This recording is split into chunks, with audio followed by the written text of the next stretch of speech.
Hey, everyone. Welcome to the VO Boss Podcast. I'm your host, Ann Ganguzza, and I am so excited today to bring a very special guest. She is the powerhouse, Melique Berger, a true icon in the voiceover world. She's been acting, guys, bosses, for over 50 years, voicing for nearly 40, and she brings her whole self to the mic as a proud Black Jewish queer woman. And you've definitely heard her perhaps as Mrs. Pancakes on Rick and Morty or as Coffee in Cowboy Bebop.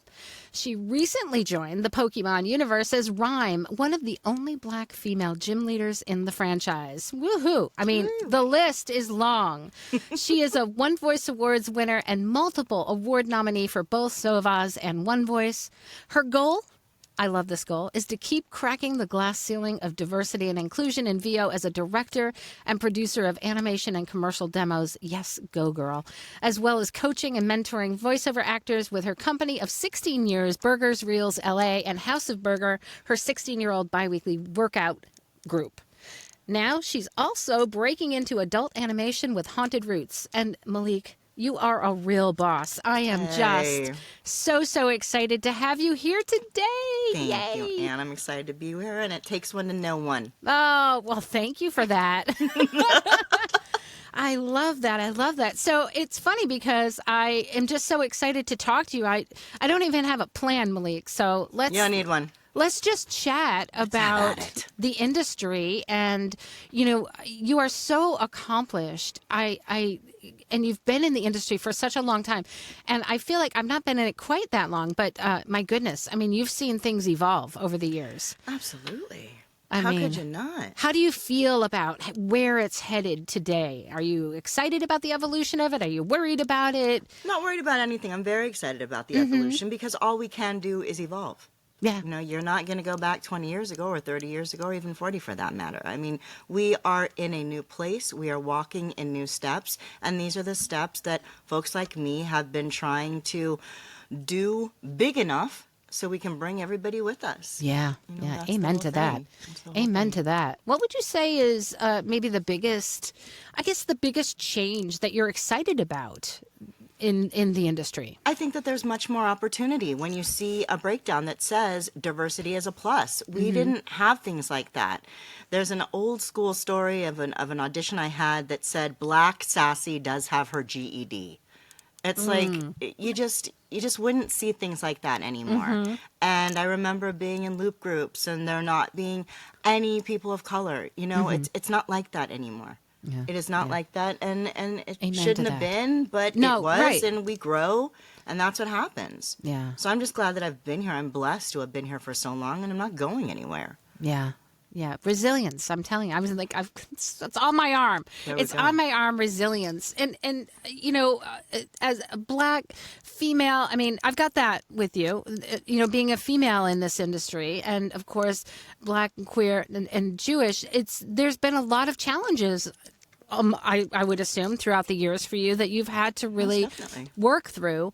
And you know, I was talking to somebody recently about, you know, whenever there's a change in administration too, and this is not going to get political. However, sometimes you have to look at, you know, what is the nature of the culture that's and the advertising that's out there now, and how is the current administration affecting that? And a lot of times people are like, well, what will happen? Right? What will happen to, you know, women-owned businesses or, you know, anything in DEI is now like a bad word. So I feel as though that we've probably been well-versed in being resilient. Most definitely. And that doesn't worry me. Yeah. And that doesn't worry me because I feel like we've been so resilient throughout. And I think probably even more so for you that you have no problem working through this and doing what you got to do. No, it hasn't killed me yet, so why stop? Yeah, you know, absolutely. You just keep going for it, and one foot in front of the other, one voice in front of the other, one pivot, and that's that. I am the daughter of a single Jewish mom that was a theater producer and a very big commercial agent. So I've watched all of this happen from the ground up. You know, this is my family business. And that's wonderful. Would you say that she was one of your mentors? She is the mentor. Yeah. She's everything. Everything I do that. is for her still. You know, I love miss that. her. I miss her desperately every day, and I get to show my kids and the world this work that I have dedicated my life to. That's amazing. That's amazing. So let's talk a little bit about, before we get into, let's say, the coaching and production, let's talk about your voiceover career as it's evolved over the years. Because you've got some exciting new things. I mean, every time I turn around, you're posting, oh my gosh, this is so cool. You've been waiting to release that your, new series and all of the wonderful programs that you're working on now. It's exciting. It's like every season, what's going to happen in this new season. And you wait and you work as hard as you can. And then some days my mom used to say, how many lottery tickets are you going to scratch today? These are these at-bats. And you never know. But sometimes you get an amazing, incredible opportunity like Pokémon. And it's life-changing. It's life-changing. I have never met a fan base that is so thick and so deep and just in love with this franchise. So I'm very excited to start going to cons. I've recently signed with Heroes for Hire. Oh, that's great. Yeah. So that's the most exciting thing that's really, really coming up. I can't wait for that, to meet these wonderful people that have helped me feed my children and been there for me through every turn. I just want to give back and give a hug and say thank you. Now, how busy do you think that schedule is going to be for you? I think it's going to be very busy. Yeah. Yeah, in I terms really of do. How often, how many cons do you think there are in a year? I think because they're all over the world. Yeah. I think you could go to a con every week. So I'm signed up to do it all, see it all, experience everything, and again, say thank you. Yeah, that's awesome. That's incredible. What do you have any tips for voice actors? And I know this seems like something we always ask, but what sort of tips you would have for people entering into the industry now? Because it has changed a lot, and there's a lot of new things disrupting the industry. And so, what would be your best advice for somebody really looking to have success such as yours? Be an actor first. This is about acting. It has nothing to do with your voice, and I'm constantly saying this. Oh, yeah. The voice will follow you, but be an actor. Study acting. Study improv. Understand movement. Understand stage. This is theater of the mind. Yeah. This is your truest form of acting. So if you're not showing up with chops, learn. Yeah. Study your craft. I study my craft. I've been working since I was 3. I'm 55 years old.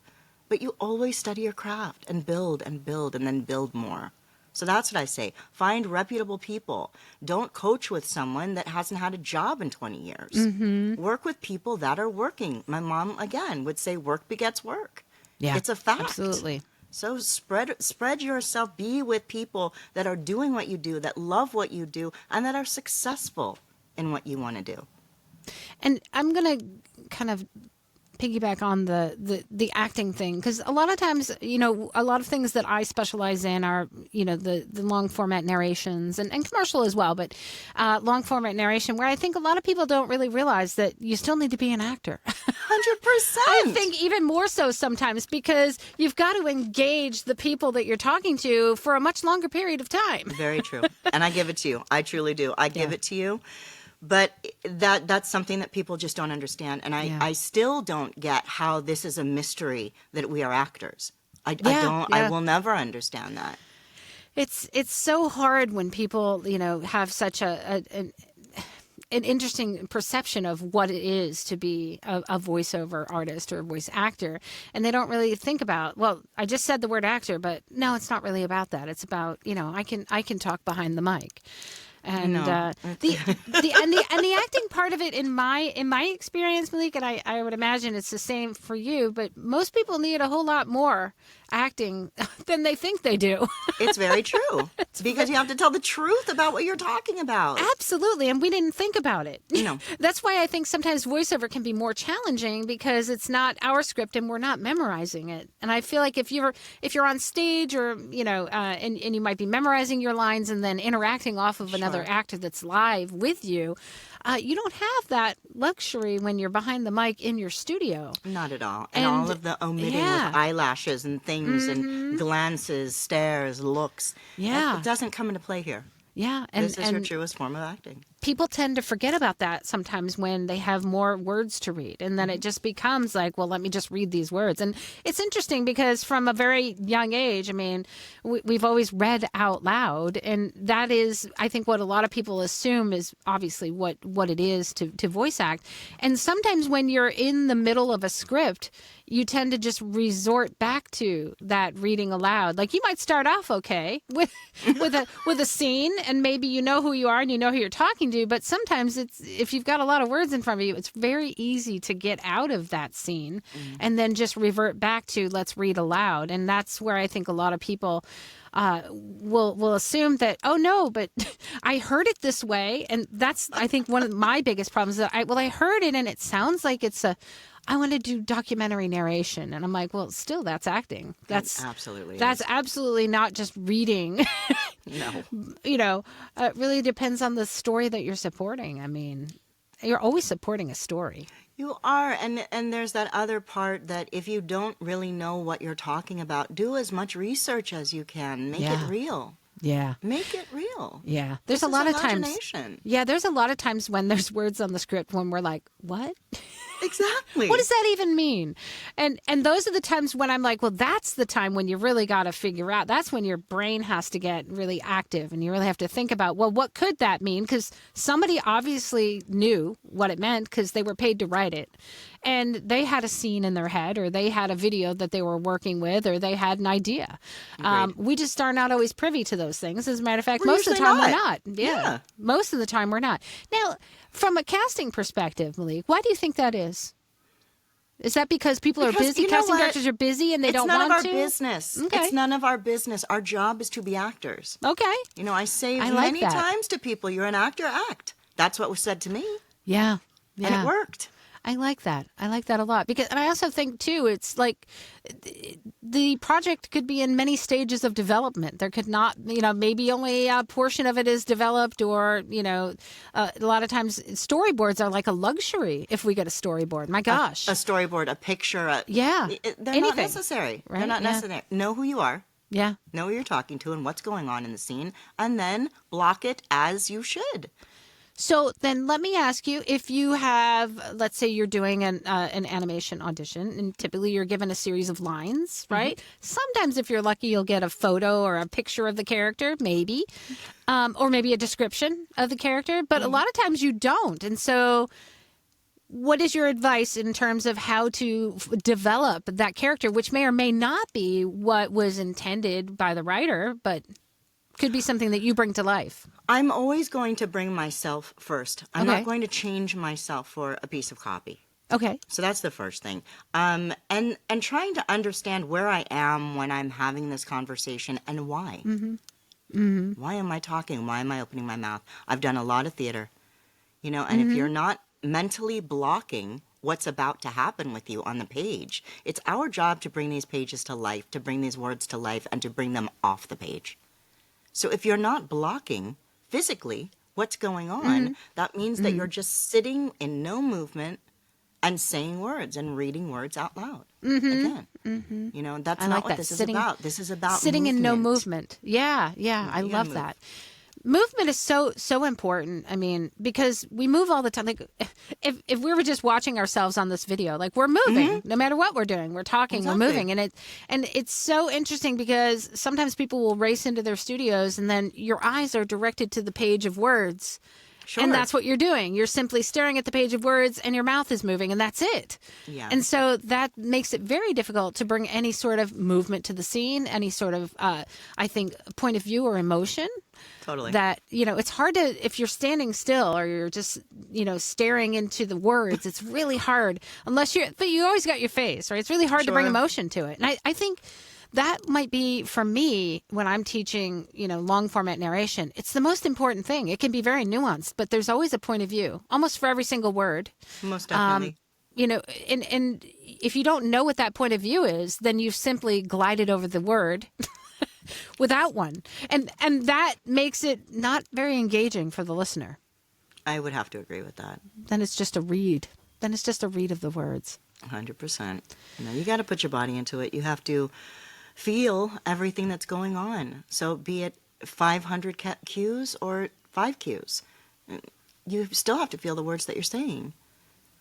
Because there has to be something that you are giving to the audience, you're giving to the people that are listening that makes them want to engage with these characters or an audiobook or whatever it is that they're listening to. You know, commercially, I've always heard you're an uninvited guest, so make it pleasant. But you still have your point of view. I like that. You're an uninvited guest. Yeah. Well, uninvited guests have to be interesting. Right? In order for anybody to listen to them, right? It's true. You have to have something to contribute. And so that actually makes a whole lot of sense. I never thought of it in those terms. But yeah, you have to have something to contribute. It doesn't necessarily mean that you're the main character. However, your part definitely has to have personality and flavor and color. Exactly. And all of the voices carry, they all matter. They all mean something. We wouldn't be working, we wouldn't have a career if they didn't. So honor what it is we do. That's what I am constantly telling actors. Honor your craft. And be grateful. Yeah. You have a job. When you get one. I think honor yourself, honor your why. Honor the words on the page. I think sometimes we don't honor the words on the page.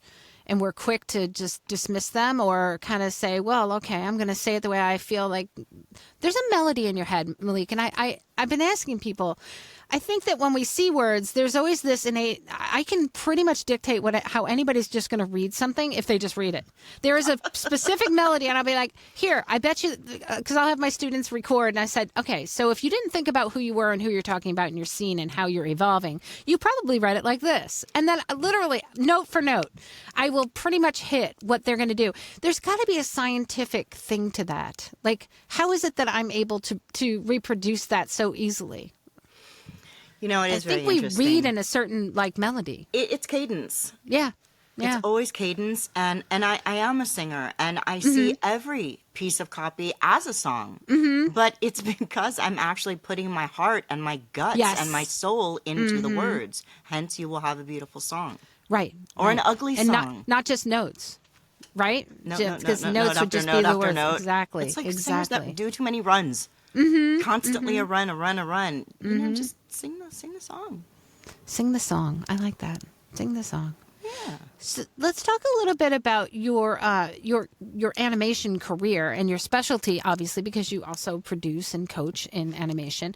What is it that got you started in it and made you in love with this as your kind of, I would say, your niche? This was very funny. I've been working again since I was 3. So when I was 19, I didn't lose. It wasn't mine to have. It was a very big film. And my mom was my agent. And I said, after that didn't happen, I said, listen, I'm doing free theater for the rest of my life. And I'm singing in a band, in a punk rock band, and I'm good. I want nothing to do with this. And I was at my mom's office, and Jeff Howell was the head of the voiceover department at that time.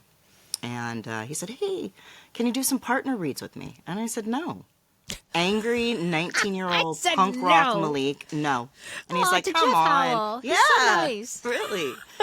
I said, no. He goes, come on. And I went into the booth with him at Abrams, and I booked 3 national network spots in 72 hours. Bam. And I said, oh, that's what it is. Oh. So I can be curvy and black and Jewish and funny and pretty and engaging and sexy and gay and still have a job. Oh, my God. Oh, my God. That's awesome. That was it. I've never left.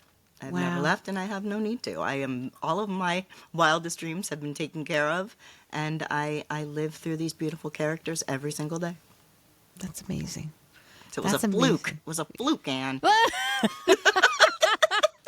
Now, were you nervous when you were doing the partner reads? No, I was angry. We were just angry, and you're like, yeah, whatever, I'm going to just... Blah, blah, blah, blah. Blah, blah, blah, I'm just going to do it. And did you decide, well, I'm just going to have fun doing it? Sure. Yeah, so... Well, put me in a room with people. I mean, put me in a booth with another person and not just myself. Wow, there's fun. Yeah. And that was back in the day when you went to your agency and you auditioned with a partner and had an engineer. And that's what happened. And we went... That's the thing. Okay, let's go. Yeah, there's some sort of magic about those days when you could, be for a lot of auditions and jobs, you were in the studio and you were working with other people. I mean, now I think that really only happens with animation sometimes now. When there's more than one of us. But my years at ICM and DPN, you know, that was the best thing. It was going to the senior quad every morning, and Jeff Danis would hand us our copy, and you know, everyone's on deck, and you're looking out to see what booth you're going into, and hanging out with Scott Parkin and Dave Walsh, and getting in that booth and getting a job, and it was amazing. Yeah. So it's so interesting for me now to meet these new actors that that came to us through the pandemic and things like that that have never had that experience and might not.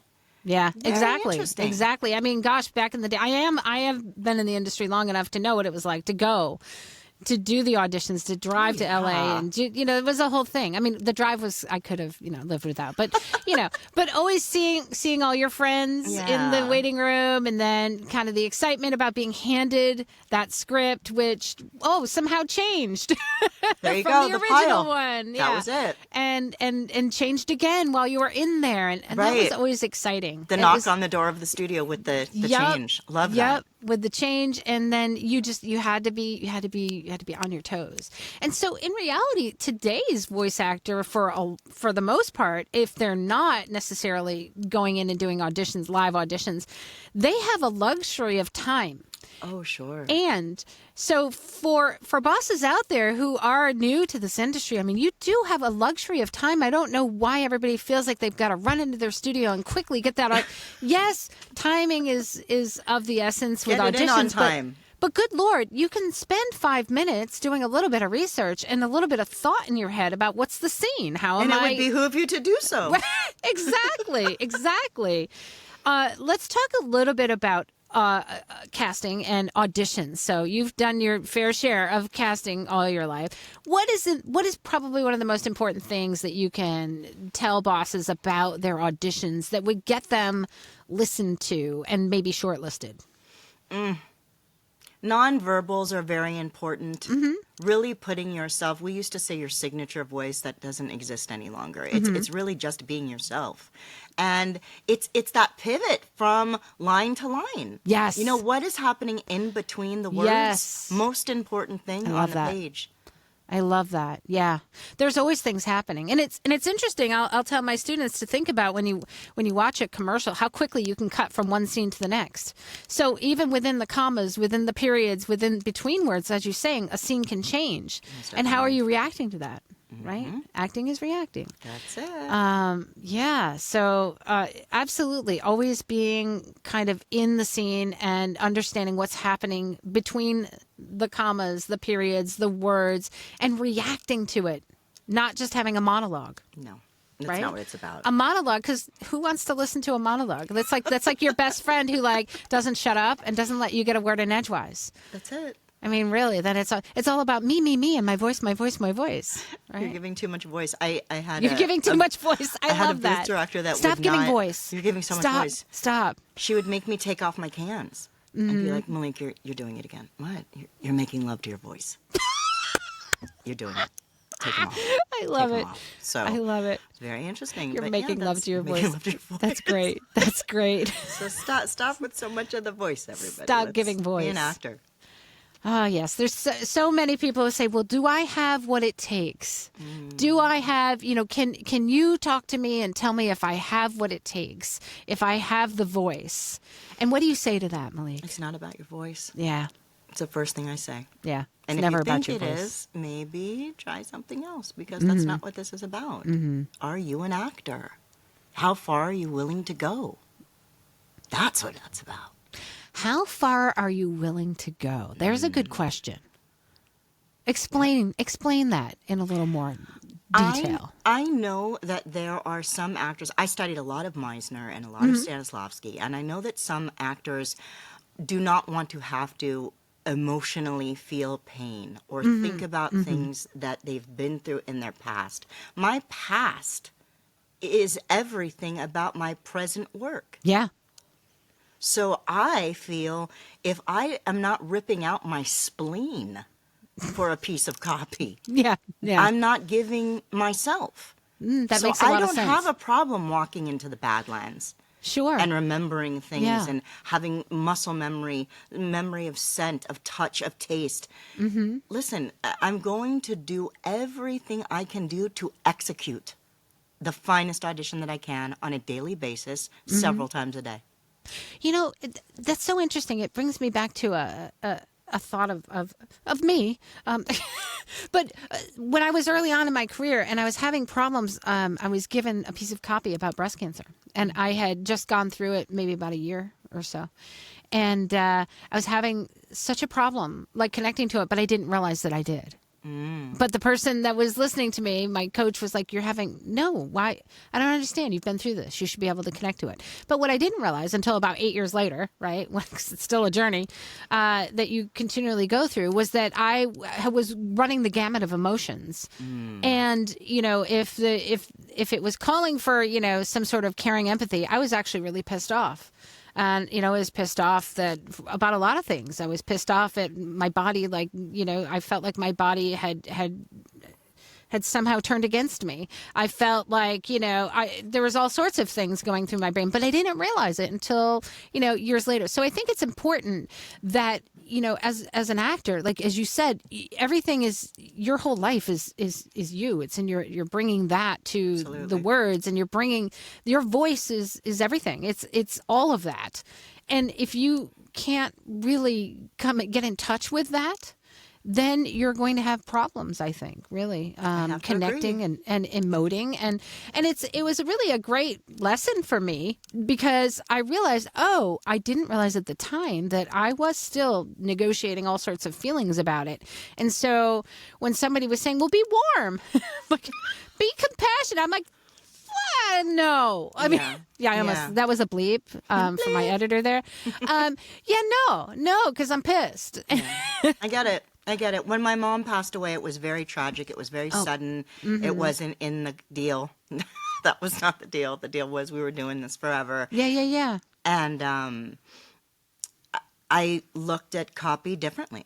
Yeah. I had 2 small kids. I was recently divorced, and it just was not the business. And because she was part of this with me the whole time. Yeah. This was the mom that got me into Russian ballet classes at 3. I mean, this was my everything. And when she was gone, it was hard because I was very, very, very angry. Absolutely angry and destroyed. And after I eulogized her at her memorial service, Jeff Danis came up to me and he said, listen, take all the time that you need, but you just booked a job, and I just wanted to let you know. And I'm just hearing my mom laughing in my head. Get to work! Get to work! And, you know, even with that, I trudged through, and I actually booked Rick and Morty shortly after my mom's passing. So, interesting things. But again, I don't have fear of pain at all. Well, that was I've been through all of it, Anne. That was absolutely one thing that came out of it that improved me as an actor, was going through the pain and then surviving it, and then saying, well, gosh, what was I so worried about in the booth, for Christ's sake? You know, I lived. And I'm grateful. And you know what else is there? And so now I can have fun. Now I can let go. I can stop being so, like, concerned about what do I sound like? And, you know, why am I not? Or what, you know, there's just so many things. And there's so many other things to be concerned with. Right? You know what I mean? And I say that to clients all the time. It's like, well, what does this sound like? Sound? Yeah, who no, it's not about sound. that. Well, it's sound. What are Sounds you feeling? Like, Is your heart ripping out of your chest? You're doing it. Then you're doing it. Does it hurt a little bit? You're doing it. Yeah. That's where I come from. from. Or how did it feel? How did it feel after you gave a good read? Right. How did it feel? Not how did it sound? How did it feel? Because if it felt good, and you don't even remember what it sounded like, well, there you go. That meant you were in it. Proof is in the pudding. Yeah, you were. Do you feel the difference? I say to people all the time. Yeah. Mm-hmm. And absolutely. when you see them engage, you see the lights go off, and sure, you felt it. You felt it. And you should feel it, because that is what voiceover is all about. It truly is. I love it. Oh, good stuff. Good stuff. Melique, I feel like I could talk to you for days. And we could just go on and on and on. I'm very excited because you are going to be at a VO Boss workout coming up. I am. And I'm very excited. And talk a little bit about, it was Theater of the Mind, right? Theater of the Mind. Art of the Pivot and Theater of the Mind. Yeah. So it's a Art of the Pivot is a 3-stage technique. It's the Art of the Pivot, then you have your tree of 5, and then you move into the Theater of the Mind, which is talking to the 5 people that you're speaking to, changing the people that you're speaking to. Oh, I your love that. proximities, and then truly blocking the piece of copy. Yeah. So that's where the Theater of the Mind comes in. That sounds amazing. That sounds absolutely wonderful. Thank you. I'm so excited. And oh my gosh, thank you so much. Oh, look at you. And they're calling you now. They're calling me. Calling you now.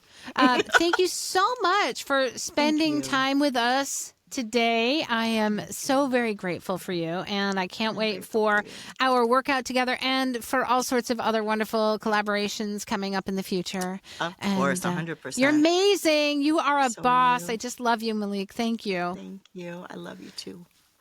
Bosses, I'm going to give a great big shout out to our sponsor, IPDTL. You too can connect and network like bosses, like Melique and myself. Find out more at IPDTL.com. Bosses, have an amazing week, and we'll see you next week. Bye. Bye.